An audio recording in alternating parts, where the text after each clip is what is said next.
Yo, we're here with part 10 of the Chronicon readout. If you ain't watching and listening to me spit this knowledge, you ain't in the right place. Get off Netflix, get off that Disney shit, get some knowledge in your noggin. If you don't want to listen to me talk, that's fine.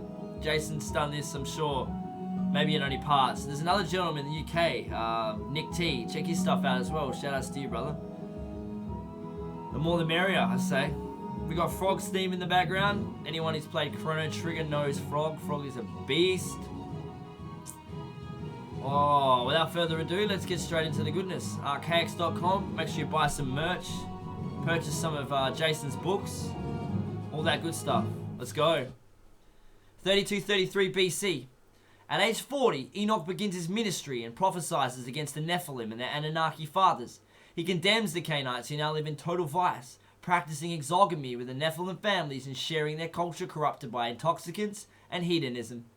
Enoch is shown the tables of heaven called Tablets of Destinies by the Sumerians, divine inscriptions of the past, present and future histories of the earth and the heavens.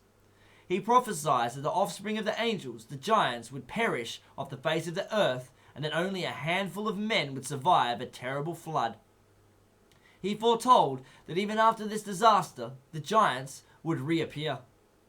Enoch is made to comprehend the motion of the celestial bodies, the patterns of the stars, and the constellations that are a luminous prophetic code interpreted and understood by the angels. Enoch is taught by God the secrets of time and calendars, and is given divine instructions and plans on the building of a monument on earth that would serve as an enduring testimony to all the future generations of man. He is shown this monument, and in a vision he sees a great and lofty mountain, a strong rock. Internally, it was deep and very smooth, as smooth as if it had been rolled over. The imagery here is of the Great Pyramid's smooth white limestone casing blocks, as had faced the monument long ago prior to 1356 AD, when an earthquake damaged the structure and locals mined the valuable stone for building materials in Lower Egypt. Enoch is told by an angel that this structure is where the spirits of the righteous are collected. This identifies it as the altar of God as seen in Revelation, when during the apocalypse the souls of the unjustly slain cry out to God for vengeance. As will be reviewed, the Great Pyramid is called the altar of God in the land of Egypt. Though Enoch was a pre-flood prophet, the majority of his recorded prophecies concern the last days, when according to him the Watchers will again descend to earth to plague mankind. He claimed that the sons of the Watchers, giants, hybrid Nephilim offspring, will bear a terrible curse, for they were a hybrid abomination between angel and human. After God destroyed their bodies in a flood, their spirits would roam the earth as restless ghosts, evil spirits that corrupt, oppress, deceive, masquerading as trolls, imps, elves, and now aliens, contending with men and afflicting them as phantoms, spectres, and baleful entities disguised as the souls of the dead people passed on. 3208 BC. At 65 years of age, the prophet Enoch is made king of the Sethite line, a reign that will last 108,000 days, 300 years of 360 days each. He fathers Methuselah, who will go on to live longer than any human has ever or will ever live during the period of banishment. An age of 969 years. That's old. Methuselah's name was actually a prophecy, meaning, when I die, it shall come, meaning the flood. In fact, the flood occurred in the same year Methuselah died. In 2239 BC, the center of Sethite civilization before the flood and seat of Enoch's kingdom was in the geographical area known later as Egypt. Details on Enoch's kingship and Methuselah's birth are in Genesis 5:21 and Jasher 3:12.